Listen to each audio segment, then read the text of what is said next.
রহমান রহিম আল্লাহ তাআলার নামে। যারা আল্লাহ তাআলাকে অস্বীকার করেছে তারা কখনো হয়তো চাইবে যদি সত্যি সত্যি তারা মুসলমান হয়ে যেত। হে নবী, তুমি নিজ নিজ অবস্থার ওপর তাদের ছেড়ে দাও। তারা খাওয়া দাওয়া করুক, ভোগ উপভোগ করতে থাকুক, মিথ্যা আশা তাদের মোহাচ্ছন্ন করে রাখুক। অচিরেই তারা জানতে পারবে কোন প্রতারণার জালে তারা আটকে পড়েছিল। যে কোনো জনপদকেই আমি ধ্বংস করি না কেন, তার ধ্বংসের জন্যে একটি সুনির্দিষ্ট সময় আগে থেকে লিখিত থাকে। কোনো জাতি তার ধ্বংসের কাল যেমন ত্বরান্বিত করতে পারে না, তেমনি তা বিলম্বিতও করতে পারে না। তারা বলে, ওহে, যার উপর কোরআন নাজিল করা হয়েছে তুমি অবশ্যই একজন উন্মাদ ব্যক্তি। তুমি সত্যবাদী নবী হলে আমাদের সামনে ফেরেশতাদের নিয়ে আসো না কেন? হে নবী, তুমি তাদের বলো, আমি ফেরেশতাদের কখনো কোনো সঠিক কারণ ছাড়া নাজিল করি না। তাছাড়া একবার যদি আযাবের আদেশ নিয়ে ফেরেশতারা এসেই যায়, তবে তো আর তাদের কোনো অবকাশই দেয়া হবে না। আমি উপদেশ সম্বলিত কোরআন নাজিল করেছি এবং আমি একে সংরক্ষণ করি। তোমার আগেও পূর্ববর্তী জাতিসমূহের মাঝে আমি রসূল পাঠিয়েছিলাম। তাদের কাছে এমন একজন রসূল আসেনি যার সাথে তারা ঠাট্টা বিদ্রূপ করেনি। এভাবেই আমি অপরাধীদের অন্তরে ঠাট্টা বিদ্রূপের এ প্রবণতা সঞ্চার করি। এরা কোনো অবস্থায় তার উপর ঈমান আনবে না। আসলে এই নিয়ম তো আগের মানুষদের থেকেই চলে এসেছে। আমি যদি এদের জন্য আসমানের দরজাও খুলে দেই, অতঃপর তারা যদি তাতে চড়তেও শুরু করে, তারপরও এরা ঈমান আনবে না, বরং বলবে, আমাদের দৃষ্টি মোহাবিষ্ট হয়ে গেছে, কিংবা আমরা হচ্ছি এক জাদুগ্রস্ত সম্প্রদায়। তাকিয়ে দেখো কিভাবে আমি আকাশের গম্বুজ তৈরি করে রেখেছি, অতঃপর তার দর্শকদের জন্য তারকারাজি দ্বারা সুসজ্জিত করে রেখেছি। তাকে আমি প্রতিটি অভিশপ্ত শয়তান থেকে হেফাজত করে রেখেছি।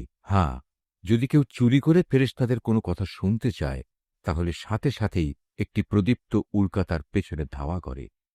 আমি জমিনকে বিস্তৃত করে বিছিয়ে দিয়েছি, ওতে আমি পর্বতমালাকে পেরেকের মতো গেড়ে দিয়েছি, যেন তা নড়াচড়া করতে না পারে, এবং তাতে প্রতিটি জিনিস আমি সুপরিমিতভাবে উৎপাদন করেছি। ওতে আমি জীবিকার ব্যবস্থা করেছি তোমাদের জন্যে এবং অন্য সব সৃষ্টির জন্যে, যাদের কারই রেজেকদাতা তোমরা নও। কোনো জিনিস এমন নেই যার ভাণ্ডার আমার হাতে নেই, কিন্তু তা আমি সুনির্দিষ্ট একটি পরিমাণ ছাড়া সরবরাহ করি না। আমি বৃষ্টিগর্ভ বায়ু প্রেরণ করি, অতঃপর আমি আকাশ থেকে পানি বর্ষণ করি, অতঃপর আমি তোমাদের তা পান করতে দেই। তোমরা নিজেরা তো তার এমন কোনো ভাণ্ডার জমা করে রাখুনি যে সেখান থেকে এসব সরবরাহ আসছে। আমি তোমাদের জীবন দান করি, আবার আমি তোমাদের মৃত্যু ঘটাই। সর্বশেষে আমি হব সব কিছুর নিরঙ্কুশ মালিক। তোমাদের আগে যারা এ জমিন থেকে গত হয়ে গেছে তাদের যেমন আমি জানি, তেমনি তোমাদের পরবর্তীদেরও আমি ভালো করে জানি। নিঃসন্দেহে তোমার মালিক একদিন তাদের সবাইকে একত্রিত করবেন। তিনি অবশ্যই প্রবল প্রজ্ঞাময়, সর্বজ্ঞ। অবশ্যই আমি মানুষকে ছাঁচে ঢালা শুকনো ঠনঠনে মাটি থেকে পয়দা করেছি। আর হ্যাঁ, জিন, তাকে আমি আগেই আগুনের উত্তপ্ত শিখা থেকে সৃষ্টি করেছি। স্মরণ করো, যখন আমি ফেরেশতাদের বলেছিলাম আমি অচিরেই ছাঁচে ঢালা ঠনঠনে শুকনো মাটি থেকে মানুষ পয়দা করতে যাচ্ছি, অতঃপর যখন আমি তাকে পুরোপুরি সুঠাম করে নেব এবং আমার রূহ থেকে কিছু তাতে ফুঁকে দেব, তখন তোমরা সবাই তার সামনে সেজদা অবনত হয়ে যাবে। অতঃপর আল্লাহর আদেশে ফেরেশতারা সবাই সেজদা করল, একমাত্র ইবলিস ছাড়া। সে সেজদাকারীদের দলভুক্ত হতে অস্বীকার করল। আল্লাহ তাআলা বললেন, তোমার কি হলো, তুমি যে সাজদাকারীদের দলে শামিল হলে না? সে বলল, হে আল্লাহ, আমি কখনো এমন মানুষের জন্য সাজদা করতে পারি না যাকে তুমি ছাঁচে ঢালা শুকনো ঠনঠনে মাটি থেকে বানিয়েছ। আল্লাহ তাআলা বললেন, তাই যদি বলো তাহলে তুমি এক্ষুনি এখান থেকে বেরিয়ে যাও, কেননা আজ থেকে তুমি অভিশপ্ত। হিসাব নিকাশের দিন পর্যন্ত তোমার উপর অভিশাপ। সে বলল, হে মালিক, তাহলে তুমিও আমাকে সেদিন পর্যন্ত অবকাশ দাও যেদিন সবাইকে পুনরায় জীবিত করা হবে। আল্লাহ তাআলা বললেন, হাঁ, যাও। যাদের এ অবকাশ দেয়া হয়েছে তুমিও তাদের অন্তর্ভুক্ত হলে। এ অবকাশ সুনির্দিষ্ট সময় আসার দিন পর্যন্ত। সে বলল, হে আমার মালিক, তুমি যেভাবে আজ আমাকে পথভ্রষ্ট করে দিলে, আমিও তোমার শপথ করে বলছি, আমি মানুষদের জন্য পৃথিবীতে তাদের গুনাহের কাজসমূহ শোভন করে তুলব এবং তাদের সবাইকে আমি পথভ্রষ্ট করে ছাড়ব। তবে তাদের মধ্যে যারা তোমার খাঁটি বান্দা, তাদের কথা আলাদা। আল্লাহ তাআলা বললেন, পরীক্ষা নিরীক্ষার মাধ্যমে এটাই আমার কাছ পর্যন্ত পৌঁছানোর সহজ সরল পথ। হ্যাঁ, এই গোমরা মানুষদের মধ্যে যারা তোমার অনুসরণ করবে, তারা ছাড়া আমার যারা খাঁটি বান্দা, তাদের ওপর তোমার কোনো আধিপত্য চলবে না। আর অবশ্যই জাহান্নাম হচ্ছে তাদের সবার প্রতিশ্রুত আশ্রয়। তাতে থাকবে ৭টি বিশালকায় দরজা। আবার এগুলোর প্রতিটি দরজা দিয়ে প্রবেশ করার জন্য থাকবে শয়তানের অনুসারীদের একটা নির্দিষ্ট অংশ। এর বিপরীত যারা আল্লাহ তাআলাকে ভয় করে, তারা অবশ্যই সেদিন জান্নাত ও ঝর্ণাধারার বহুমুখী নিয়ামতে অবস্থান করবে। এই বলে তাদের অভিবাদন জানানো হবে, তোমরা শান্তি ও নিরাপত্তার সাথে সেখানে প্রবেশ করো। তাদের অন্তরে ঈর্ষা বিদ্বেষ যাই থাক না কেন, আমি সেদিন তা দূর করে দেব।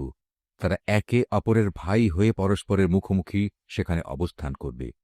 সেখানে তাদের কোন রকম অবসাদ পর্যন্ত স্পর্শ করবে না, আর তারা সেখান থেকে কোনো দিন বহিষ্কৃতও হবে না।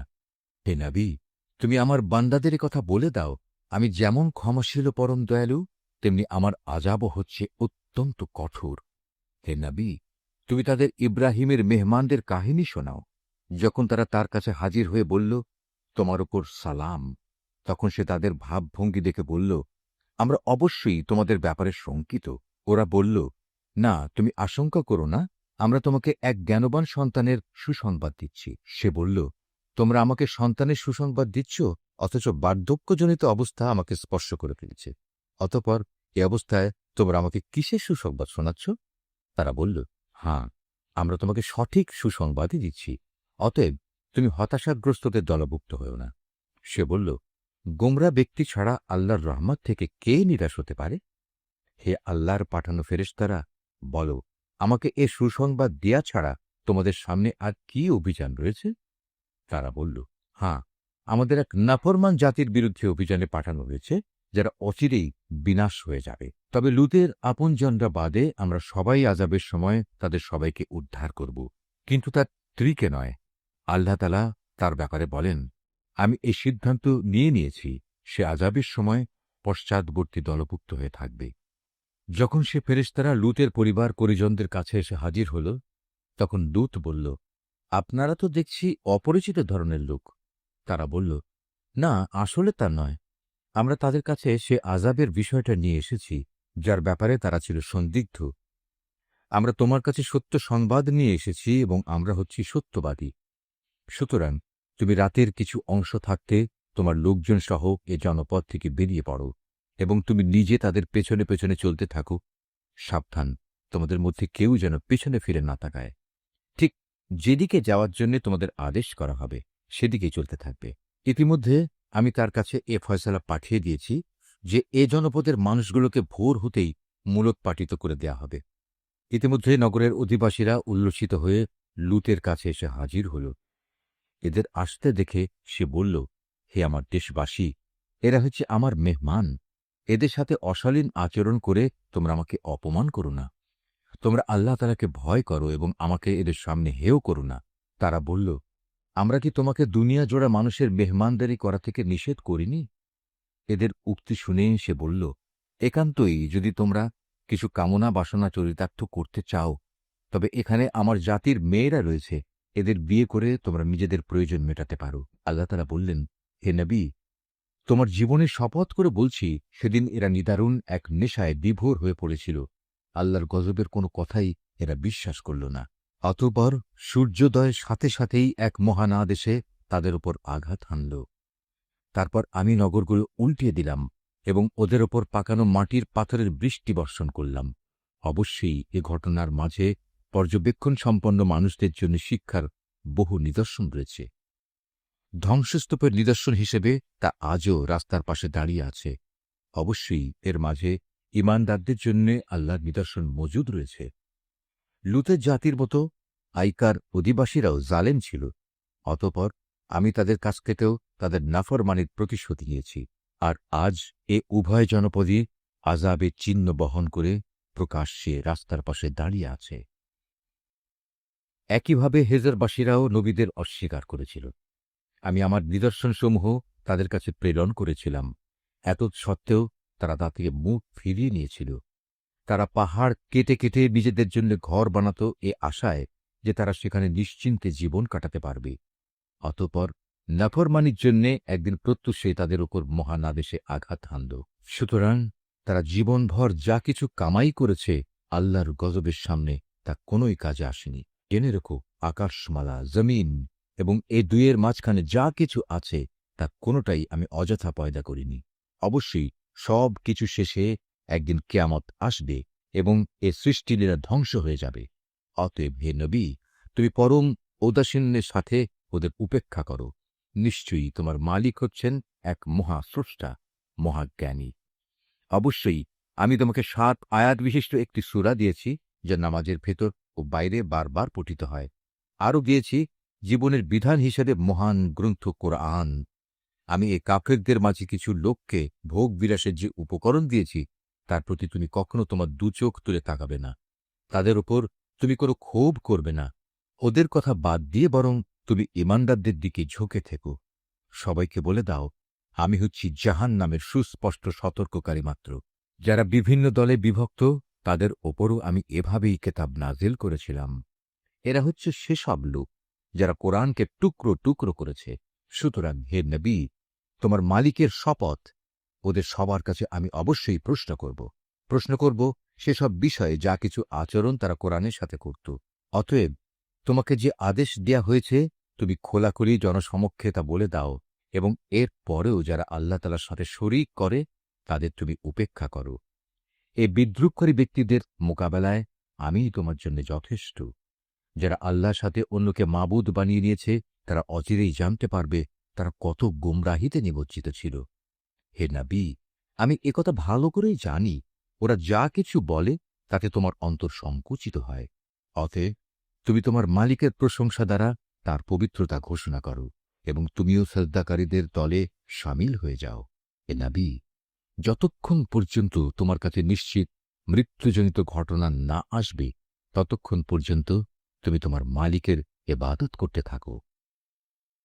সূরা আন-নাহল। রহমান রহিম আল্লাহ তাআলার নামে।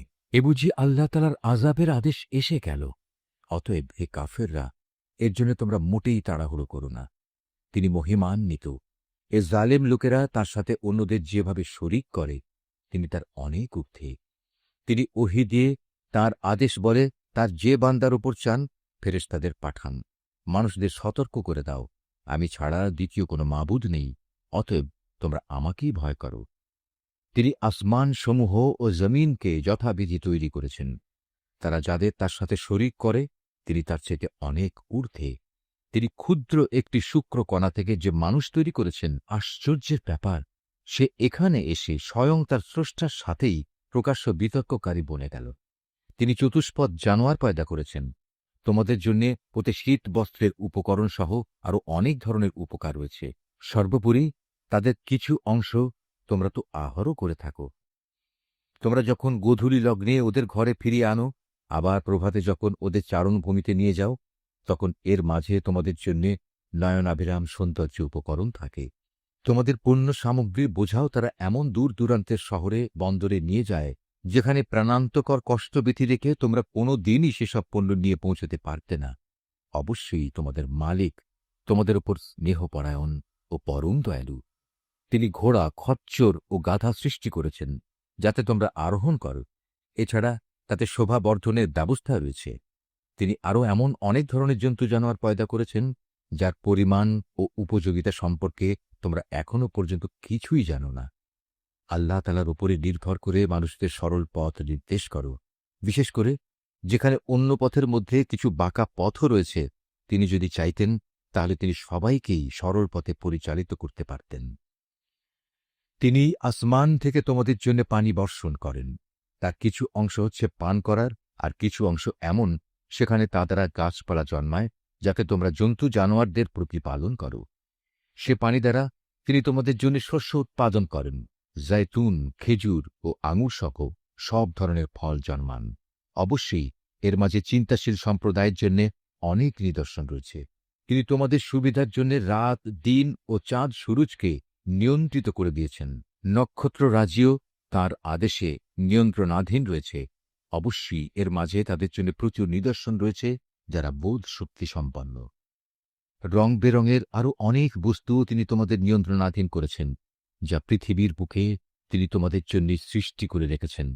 অবশ্যই এসব কিছুর মাঝে সেসব জাতির জন্য নিদর্শন রয়েছে যারা এসব থেকে নসিহত গ্রহণ করে। তিনিই সমুদ্রকে তোমাদের অধীনস্থ করে দিয়েছেন যেন তার মধ্যে থেকে তোমরা তাজা মাছ গোশত খেতে পারো এবং তা খেতে তোমরা মণিমুক্তার গহনাও আহরণ করো, যা তোমরা পরিধান করো। তোমরা দেখতে পাচ্ছ কিভাবে ওর বুক চিরে জলযানগুলো এগিয়ে চলে, যেন তোমরা এর মাধ্যমে আল্লাহ তাআলার অনুগ্রহ রিজিক সন্ধান করতে পারো। সর্বোপরি তোমরা যেন তাঁর নিয়ামতের কৃতজ্ঞতা আদায় করো। তিনি জমিনের মধ্যে পাহাড়সমূহ রেখে দিয়েছেন যাতে করে জমিন তোমাদের নিয়ে এদিক সেদিক ঢলে না পড়ে। তিনি নদী ও পথঘাট বানিয়ে দিয়েছেন যাতে করে তোমরা সব জায়গা দিয়ে নিজেদের গন্তব্যস্থলে পৌঁছতে পারো। তিনি তোমাদের জন্য দিক নির্ণয়কারী চিহ্নসমূহ সৃষ্টি করেছেন। তাছাড়া নক্ষত্রের অবস্থান দ্বারাও মানুষ পথের দিশা পায়। অতঃপর তোমরাই বলো, যিনি এত কিছু সৃষ্টি করেছেন তিনি কি করে তার মতো হবেন যে কিছু সৃষ্টিই করতে পারে না? তোমরা কি এ থেকে কোনো উপদেশ গ্রহণ করবে না? তোমরা যদি তোমাদের ওপর আল্লাহ তাআলার নিয়ামতগুলো গণনা করতে চাও তাহলে কখনো তা গণনা করে শেষ করতে পারবে না। নিশ্চয়ই আল্লাহ তাআলা ক্ষমাশীল ও পরম দয়ালু। তোমরা যা কিছু গোপন রাখো আর যা কিছু প্রকাশ করো আল্লাহ তাআলা তা সবই জানেন। আল্লাহ তাআলাকে বাদ দিয়ে এরা কার্যসিদ্ধির জন্য যাদের ডাকে তারা তো নিজেরা কিছুই পয়দা করতে পারে না, বরং তাদেরই সৃষ্টি করা হয়। সেগুলো তো হচ্ছে কতিপয় মৃত বস্তু, জীবিত কিছু নয়। অথচ তাদের এটুকুও বোধ নেই যে তাদের কখন আবার উঠিয়ে নেওয়া হবে। হে মানুষ, তোমাদের মাবুদ তো একজন, তিনি ছাড়া দ্বিতীয় কোনো মাবুদ নেই। অতঃপর যারা পরকালের উপর ঈমান আনে না তাদের অন্তরসমূহ এমনিই সত্য অস্বীকারী হয়ে পড়ে এবং এরা নিজেরাও হয় দারুণ অহংকারী। নিঃসন্দেহে আল্লাহ তাআলা জানেন এরা যা কিছু গোপন করে এবং যা কিছু প্রকাশ করে। তিনি কখনো অহংকারীদের পছন্দ করেন না। যখন এদের এ মর্মে জিজ্ঞেস করা হয়, তোমাদের মালিক কি ধরনের জিনিস নাজিল করলেন, তখন তারা বলে, তা তো আগের কালের উপকথা ছাড়া আর কিছু নয়। ফলে শেষ বিচারের দিন এরা নিজেদের পাপের ভার পূর্ণ মাত্রায় বহন করবে। এরা সেদিন তাদের পাপের বোঝা বহন করবে যাদের এরা জ্ঞান ভিত্তিক প্রমাণ ছাড়া গোমরা করে দিয়েছিল। ওরা যা বহন করে চলেছে তা কত নিকৃষ্ট। এর আগেও অনেক মানুষ দ্বীনের বিরুদ্ধে চক্রান্ত করেছিল, কিন্তু আল্লাহ তাআলা তাদের পরিকল্পনার সমগ্র ইমারত তার ভিত্তিমূল থেকে নির্মূল করে দিয়েছিলেন। ফলে তাদের এ চক্রান্তরূপী ইমারতের ছাদ তাদের উপরই ধসে পড়ল এবং তাদের উপর এমন বহু দিক থেকেই আযাব এসে আপতিত হল যা ছিল তাদের কল্পনারও বাইরে।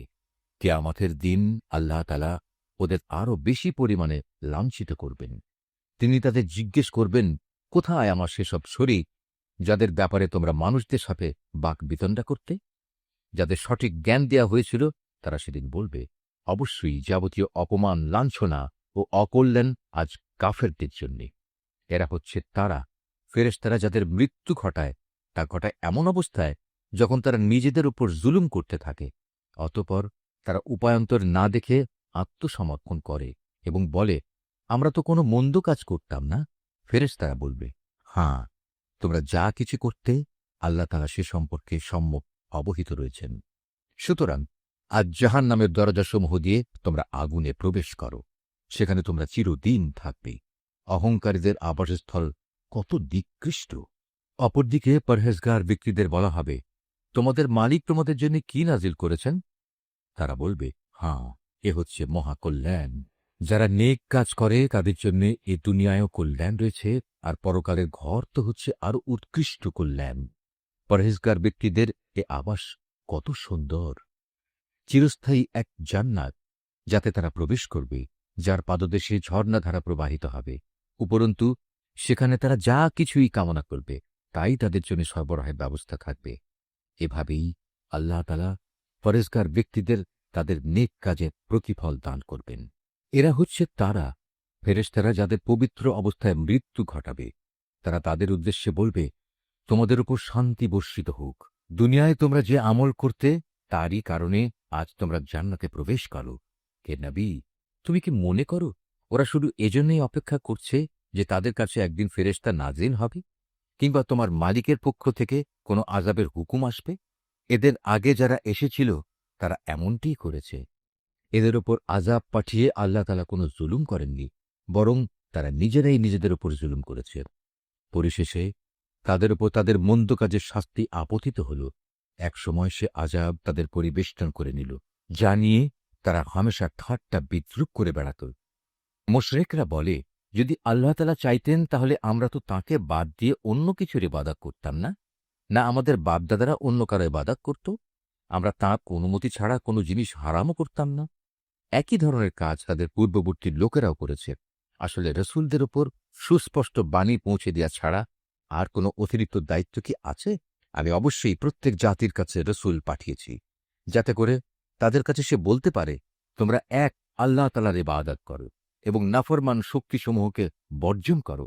সে জাতির মধ্যেই অতঃপর আল্লাহ তাআলা কিছু লোককে হেদায়েত দান করেন, আর কতক লোকের ওপর গুমরাহি চেপে বসে গেছে। অতএব তোমরা আল্লাহর জমিনে পরিভ্রমণ করো এবং দেখো যারা রসুলদের মিথ্যা প্রতিপন্ন করেছে তাদের কি ভয়াবহ পরিণাম হয়েছিল। হে নবী, তুমি এদের হেদায়েতের ব্যাপারে যতই আগ্রহী হও না কেন, এরা কখনো হেদায়েত পাবে না, কেননা আল্লাহ তাআলা যাকে গোমরাহ করে দিয়েছেন তাকে তিনি সৎ পথে পরিচালিত করবেন না। আর এমন লোকদের আযাব থেকে বাঁচানোর জন্যে কোনো সাহায্যকারীও নেই। এরা আল্লাহ তাআলার নামে শক্ত ধরনের শপথ করে বলে, যে ব্যক্তির মৃত্যু হয়ে যায় তাকে আল্লাহ তাআলা কখনো দ্বিতীয়বার উঠিয়ে আনবেন না। হে নবী, তুমি বলো, হ্যাঁ অবশ্যই এটা তাঁর সত্য ওয়াদা, কিন্তু অধিকাংশ মানুষই তো জানে না। এটা তিনি এজন্যে করবেন যে বিষয়ে এরা মতবিরোধ করত। কিয়ামতের দিন তাদের জন্য তিনি তা স্পষ্ট করে দেখিয়ে দেবেন, এবং যারা আজ অস্বীকার করে তারাও একথাটা জেনে নেবে, তারা সত্যি সত্যি ছিল মিথ্যাবাদী। আমি যখনই কোনো কিছু ঘটাতে চাই তখন সে বিষয়ে আমার বলা কেবল এটুকুই হয় যে হও, অতঃপর তা সংঘটিত হয়ে যায়। স্মরণ করো, যারা আল্লাহর পথে হিজরত করেছে, বিশেষ করে ঈমান আনার কারণে তাদের উপর জুলুম হওয়ার পর, আমি অবশ্য তাদের এ পৃথিবীতেই উত্তম আশ্রয় দেব, আর আখেরাতের পুরস্কার তা তো এর থেকে অনেক বেশি শ্রেষ্ঠ। কত ভালো হতো যদি তারা কথাটা জানত। যারা বিপদে ধৈর্য ধারণ করে এবং যারা আল্লাহর উপর নির্ভরশীল থাকে, তাদের জন্য আখেরাতের অনেক পুরস্কার রয়েছে। হে নবী, আমি তোমার আগেও এ মানুষদের মধ্যে থেকেই কিছু ব্যক্তিকে রসুল বানিয়ে প্রেরণ করেছি, যাদের ওপর আমি ওহী পাঠিয়েছি। অতএব যদি তোমরা না জানো তাহলে কেতাবধারীদের জিজ্ঞেস করো। এসব নবীকে আমি সুস্পষ্ট দলিল প্রমাণ ও কেতাব সহকারে পাঠিয়েছি। একইভাবে আজ তোমার কাছেও কেতাব নাজিল করেছি, যাতে করে যে শিক্ষা মানুষদের জন্যে তাদের কাছে পাঠানো হয়েছে তুমি তা তাদের সুস্পষ্টভাবে বোঝাতে পারো, যেন তারা নিজেরাও একটু চিন্তা ভাবনা করে। যারা আল্লাহ তাআলা ও তার রসুলের বিরুদ্ধে হীন চক্রান্ত করে, তারা কি এ বিষয়ে নিশ্চিত ও নিরাপদ হয়ে গেছে সে আল্লাহ তাআলা এজন্যে তাদের ভূগর্ভে ধসিয়ে দেবেন না, কিংবা এমন কোনো দিক থেকে তাদের উপর আযাব এসে আপতিত হবে না যা তারা কখনো চিন্তাও করতে পারেনি, কিংবা তাদের তিনি এমন সময় পাকড়াও করবেন না যখন তারা চলাফেরা করতে থাকবে, এরা কখনোই তাকে তার কোনো কাজে অক্ষম করে দিতে পারবে না। অথবা এমন হবে না যে প্রথমে তিনি তাদের কিছু দূর চলতে দেবেন, অতঃপর পাকড়াও করবেন। অবশ্যই তোমার মালিক একান্ত স্নেহশীল ও পরম দয়ালু। এই আয়াতটি যিনি তেলাওয়াত করবেন এবং যিনি এই আয়াতটির তেলাওয়াত শুনবেন, তাদের সবাইকে এখানে একটি সাজদা আদায় করতে হবে। এটা ওয়াজিব। এরা কি আল্লাহ তাআলা যা কিছু সৃষ্টি করেছেন তার প্রতি লক্ষ্য করে না, যে তার ছায়া আল্লাহর সামনে সাজদাবনত অবস্থায় কখনো ডান দিক থেকে কখনো বাঁ দিক থেকে তাঁরই উদ্দেশ্যে ঢলে পড়ে? এরা সবাই তাঁর সামনে অক্ষমতা প্রকাশ করে যাচ্ছে। যা কিছু আছে আসমানসমূহে এবং এ জমিনে বিচরণশীল যা কিছু আছে যত ফেরেশতাকুল, তারা সবাই আল্লাহকে সাজদা করে যাচ্ছে। এদের কেউই নিজেদের বড়াই জাহির করে না, উপরন্তু তারা ভয় করে তাদের মালিককে, যিনি তাদের ওপর পরাক্রমশালী। তাঁর পক্ষ থেকে তাদের যা আদেশ করা হয় তা তারা বিনীতভাবে পালন করে। হে মানুষ, আল্লাহ তাআলা আদেশ করেছেন তোমরা আনুগত্যের জন্যে দুজন মাবুদ গ্রহণ করো না। মাবুদ তো শুধু একজন, সুতরাং তোমরা আমাকেই ভয় করো। আকাশমণ্ডলী ও জমিনের যেখানে যা কিছু আছে তা সবই তাঁর জন্যে। জীবন বিধান তাঁর অনুগত করে দেয়াই কর্তব্য। এরপরেও কি তোমরা আল্লাহ তাআলা ছাড়া অন্য কাউকে ভয় করবে? নিয়ামতের যা কিছু তোমাদের কাছে আছে তা তো আল্লাহ তাআলার কাছ থেকেই এসেছে, এবং তোমাদের যদি কোনো দুঃখ দৈন্য স্পর্শ করে, তখন তা দূর করার জন্যে তাঁকেই তোমরা বিনীতভাবে ডাকতে শুরু করো। অতঃপর আল্লাহ তাআলা যখন তা দূরীভূত করে দেন, তখন তোমাদেরই একদল লোক তাদের মালিকের সাথে অন্যদের শরীক বানিয়ে নেয়, যাতে করে আমি তাদের যা নেয়ামত দান করেছি তারা তা অস্বীকার করতে পারে। সুতরাং কিছুদিনের জন্য এই জীবনটা তোমরা ভোগ করে নাও, অচিরেই তোমরা এই অকৃতজ্ঞতার পরিণাম জানতে পারবে। আমি ওদের যা কিছু রিজিক দান করেছি তার একাংশকে ওরা এমন সবার জন্য নির্ধারণ করে নেয় যারা মূলত জানেও না রিজিকের উৎসমূল কোথায়। আল্লাহ তাআলার শপথ, তোমরা তার সম্পর্কে যে মিথ্যা অপবাদ দিতে, সে সম্পর্কে অবশ্যই তোমাদের প্রশ্ন করা হবে। এ মুশরিক ব্যক্তিরা কন্যা সন্তানদের আল্লাহর জন্য নির্ধারণ করে, অথচ আল্লাহ তাআলা এ সব কিছু থেকে অনেক পবিত্র, মহিমান্বিত। ওরা নিজেদের জন্য তাই কামনা করে যা তারা পছন্দ করে, অথচ যখন এদের কাউকে কন্যা জন্ম হওয়ার সুখবর দেয়া হয়, তখন দুঃখে ব্যথায় তার মুখ কালো হয়ে যায় এবং সে অসহনীয় মনস্তাপে ক্লিষ্ট হয়। যে বিষয়ে তাকে সুসংবাদ দেয়া হয়েছিল তার মনের কষ্টের কারণে সে তার জাতির লোকদের কাছ থেকে আত্মগোপন করে থাকতে চায়। ভাবতে থাকে, সে কি এ সদ্য প্রসূত কন্যা সন্তানকে অপমানের সাথে রাখবে, না তাকে মাটিতে পুঁতে ফেলবে। ভালোভাবে শুনে রাখো, আসলে কন্যা সন্তান সম্পর্কে ওরা যা সিদ্ধান্ত করে তা অতি নিকৃষ্ট। বস্তুত যারা আখেরাত দিবসের উপর ঈমান আনে না, তাদের জন্যে এ ধরনের নিকৃষ্ট পরিণামই রয়েছে। আর আল্লাহ তাআলার জন্যেই সর্বশ্রেষ্ঠ পরিণাম, তিনি মহাপরাক্রমশালী ও প্রবল প্রজ্ঞাময়। আল্লাহ তাআলা মানুষদের তাদের নাফরমানির জন্যে যদি সাথে সাথেই পাকড়াও করতেন, তাহলে এ জমিনের বুকে কোনো একটি বিচরণশীল জীবকেই তিনি ছেড়ে দিতেন না। কিন্তু আল্লাহ তাআলা তাদের এক বিশেষ সময়সীমা পর্যন্ত অবকাশ দেন। অতঃপর যখন অবকাশের সে সময় তাদের সামনে এসে হাজির হয়, তখন তারা যেমন মুহূর্তকালও বিলম্ব করতে পারে না, তেমন তাকে তারা একটুখানি এগিয়েও আনতে পারে না।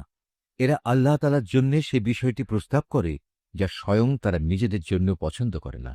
তাদের জিহ্বা তাদের জন্য মিথ্যা কথা বলে যে পরকালে তাদের জন্য সব কল্যাণ রয়েছে, অথচ তাদের জন্যে সেখানে থাকবে জাহান্নামের আগুন এবং তারাই সেখানে সবার আগে নিক্ষিপ্ত হবে। হে নবী, আল্লাহর শপথ, তোমার আগেও আমি জাতিসমূহের কাছে নবী পাঠিয়েছিলাম, অতঃপর শয়তান তাদের খারাপ কাজসমূহ তাদের জন্য শোভনীয় করে দিয়েছিল। সে শয়তান আজও তাদের বন্ধু হিসেবেই হাজির আছে। তাদের সবার জন্যই রয়েছে কঠোর আযাব। হে নবী, আমি তোমার উপর এ কিতাব এজন্যই নাযিল করেছি যেন তুমি তাদের সামনে সে বিষয়সমূহ সুস্পষ্ট করে পেশ করতে পারো, যা নিয়ে তারা মতবিরোধ করত। বস্তুত এ কিতাব হচ্ছে ঈমানদার লোকদের জন্য হিদায়াত ও আল্লাহ তাআলার অনুগ্রহ স্বরূপ। আল্লাহ তাআলা আসমান থেকে পানি বর্ষণ করেন, অতঃপর একবার মুর্দা হয়ে যাওয়ার পর সে পানি দিয়ে তিনি জমিনকে জীবিত করে তোলেন। অবশ্যই এতে আল্লাহর কুদরতের বহু নিদর্শন রয়েছে সে জাতির জন্যে যারা আল্লাহর কথা কান দিয়ে শোনে। অবশ্যই তোমাদের জন্যে গৃহপালিত জন্তু জানোয়ারের মাঝে প্রচুর শিক্ষার বিষয় রয়েছে। তাদের উদরস্থিত দুর্গন্ধময় গোবর ও নাপাক রক্তের মধ্যে থেকে নিঃসৃত পানীয় খাঁটি দুধ আমি তোমাদের পান করাই। পানকারীদের জন্যে এটি বিশুদ্ধ ও সুস্বাদু। খেজুর এবং আঙুর ফলের মধ্যেও শিক্ষণীয় বিষয় রয়েছে। তা থেকে তোমরা নেশাকর হারাম জিনিস যেমন বের করে আনছ, তেমনি তা থেকে হালাল এবং উত্তম রিজিকও তোমরা লাভ করছ। নিঃসন্দেহে এতে আল্লাহর কুদরতের অনেক নিদর্শন আছে তাদের জন্যে যারা জ্ঞান সম্পন্ন সম্প্রদায়ের লোক।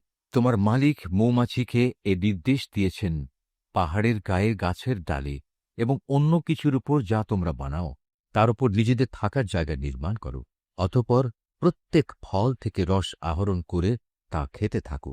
অতঃপর তোমার মালিকের নির্ধারিত পথ ধরে পূর্ণ আনুগত্যের সাথে সেদিকে এগিয়ে চলো। এভাবে তার পেট থেকে রং বেরঙের পানীয় দ্রব্য বের হয়, যার মধ্যে মানুষদের নিরাময়ের ব্যবস্থা রয়েছে। অবশ্য এতেও নিদর্শন রয়েছে সে সম্প্রদায়ের জন্য যারা আল্লাহর এ সৃষ্টি বৈচিত্র্য নিয়ে চিন্তা করে। আল্লাহ তাআলাই তোমাদের সৃষ্টি করেছেন, অতঃপর তিনিই তোমাদের মৃত্যু দেবেন। তোমাদের কোনো ব্যক্তি এমনও হবে যে সে বৃদ্ধ বয়সের দুর্বলতম স্তর পর্যন্ত পৌঁছে যাবে। এতে করে কৈশোরে এবং যৌবনে কোনো বিষয় জানার পর সে পুনরায় অজ্ঞ হয়ে যাবে। আল্লাহ তাআলা অবশ্যই সর্বজ্ঞ, তিনি সর্বশক্তিমান। আল্লাহ তাআলা তোমাদের কাউকে কারো ওপর রিজিকের ব্যাপারে প্রাধান্য দিয়ে রেখেছেন। অতঃপর যাদের এ ব্যাপারে শ্রেষ্ঠত্ব দেয়া হয়েছে তারা আবার তাদের অধীনস্থ দাস দাসীদের নিজেদের সামগ্রী থেকে কিছুই দিতে চায় না। তাদের আশঙ্কা হচ্ছে এমনটি করলে এ ব্যাপারে তারা উভয়ই সমান পর্যায়ের হয়ে যাবে। তবে কি এরা আল্লাহর কি নিয়ামত অস্বীকার করে? আল্লাহ তাআলাই তোমাদের মধ্যে থেকে তোমাদের জোড় পয়দা করেছেন এবং তোমাদের এ যুগল দম্পতি থেকে তিনি তোমাদের পুত্র পৌত্রাদি সৃষ্টি করেছেন এবং তিনি তোমাদের উত্তম রিজিক দান করেছেন। তারপরেও কি এরা বাতিলের ওপর বিশ্বাস স্থাপন করবে আর আল্লাহর নিয়ামতকে অবিশ্বাস করবে? এবং এরা কি আল্লাহ তাআলাকে বাদ দিয়ে তাদের বানানো মাবুদের গোলামি করবে, যাদের আকাশমণ্ডলী ও জমিনের কোথাও থেকে কোনো প্রকার রিজিক সরবরাহ করার কোনো ক্ষমতা নেই? সুতরাং হে মানুষ, তোমরা আল্লাহ তাআলার কোনো সদৃশ্য দাঁড় করিও না। অবশ্যই আল্লাহ তাআলা সব কিছু জানেন, তোমরা কিছুই জানো না। আল্লাহ তাআলা এখানে অপরের অধিকারভুক্ত একটি দাসের উদাহরণ দিচ্ছেন যে নিজে থেকে কোনো কিছু করার ক্ষমতা রাখে না। উদাহরণ দিচ্ছেন এমন ব্যক্তির সাথে যাকে আমি আমার পক্ষ থেকে উত্তম রিজিক দান করেছি এবং সে তা থেকে গোপনে ও প্রকাশ্যে ব্যয় করে চলেছে। তোমরা কি মনে করো এরা উভয় সমান? না, কখনো নয়। সমস্ত প্রশংসা আল্লাহ তাআলার জন্য, কিন্তু এদের অধিকাংশ মানুষই কিছু জানে না। আল্লাহ তাআলা আরও দুজন মানুষের উদাহরণ দিচ্ছেন। তাদের একজন হচ্ছে মূক, সে কোনো কিছুই নিজে থেকে করতে বা বলতে পারে না। সে সবসময় নিজের মনিবের ওপর বোঝা হয়ে থাকে। যেখানেই তাকে সে পাঠায় না কেন, সে কোনো ভালো কিছু নিয়ে আসতে পারে না। এই অক্ষম ব্যক্তিটি কি সমান হতে পারে সে ব্যক্তি যে নিজে মুখ তো নয়, বরং সে অন্য মানুষদের ন্যায় কাজের আদেশ দিতে সক্ষম? সর্বোপরি যে ব্যক্তি সহজ সরল পথের উপর আছে। আসমান সমূহ ও জমিনে যাবতীয় অদৃশ্য জ্ঞান একমাত্র আল্লাহর জন্যেই নির্দিষ্ট রয়েছে। কিয়ামত অনুষ্ঠানের ব্যাপার তো তাঁর কাছে চোখের পলকের ন্যায়, বরং তার চাইতেও নিকটবর্তী। আল্লাহ তাআলা অবশ্যই সর্ববিষয়ের উপর শক্তিমান।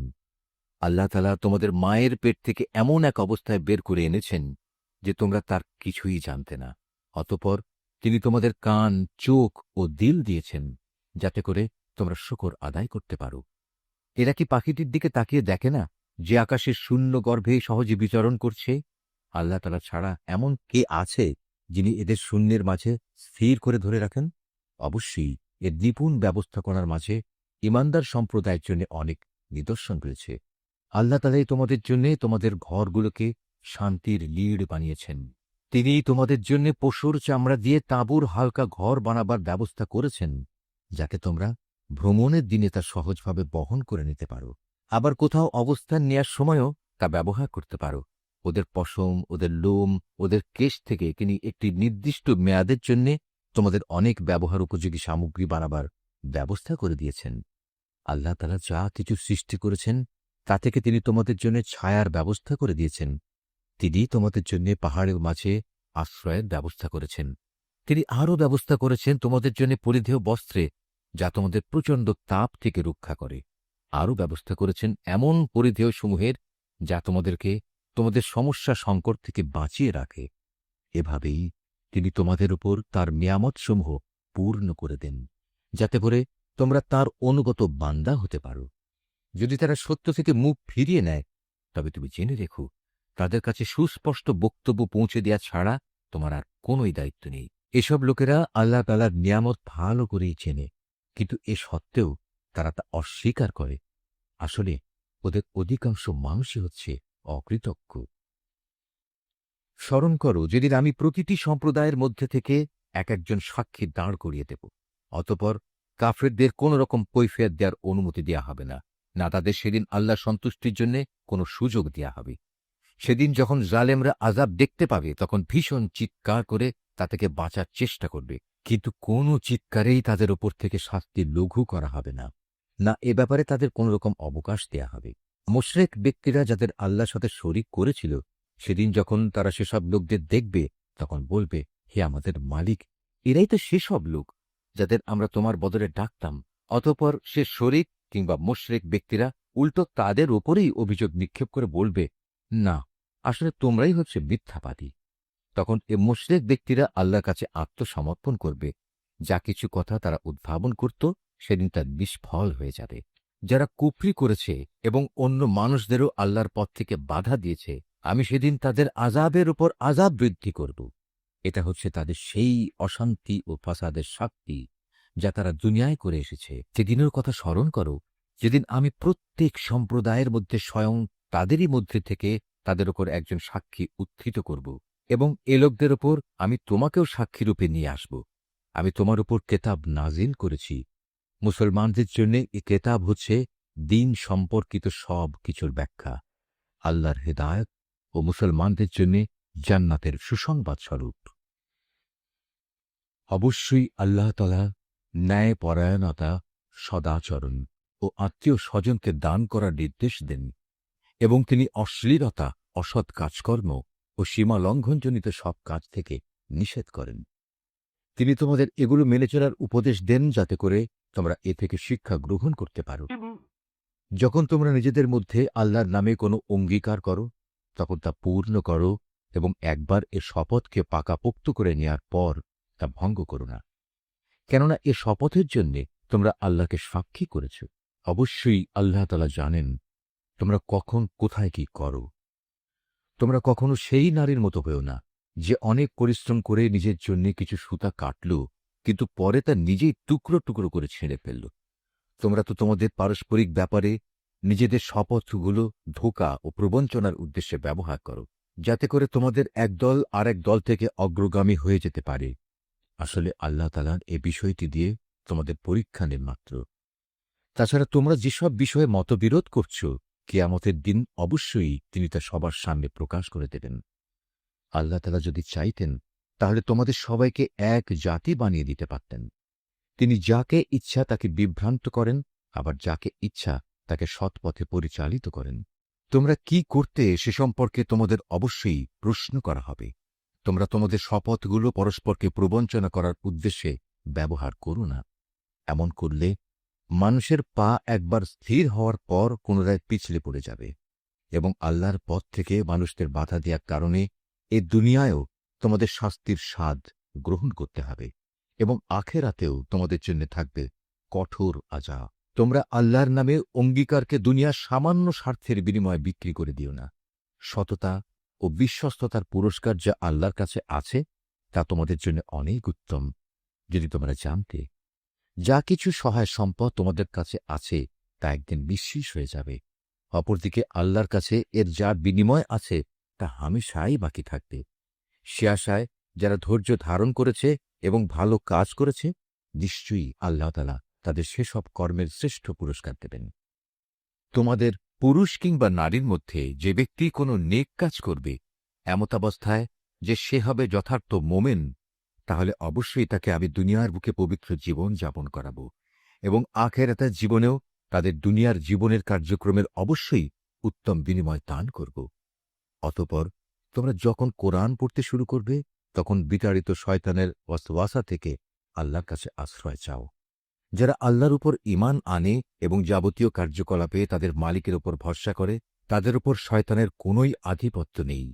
তার সব আধিপত্য তো তাদের উপরই চলে যারা তাকে বন্ধু ও অভিভাবক হিসেবে গ্রহণ করেছে, উপরন্তু যারা তার সাথে শরীক করেছে। হে নবী, আমি যখন এক আয়াত পরিবর্তন করে তার জায়গায় আরেক আয়াত নাজিল করি, অথচ আল্লাহ তাআলা যা কিছু নাজিল করেন তা তিনি ভালো করেই জানেন, তখন তারা বলে, তুমি তো এগুলো এমনিই নিজ থেকে বানিয়ে নিচ্ছ। আসলে তাদের অধিকাংশ মানুষই আল্লাহর সূক্ষ্ম রহস্য জানে না।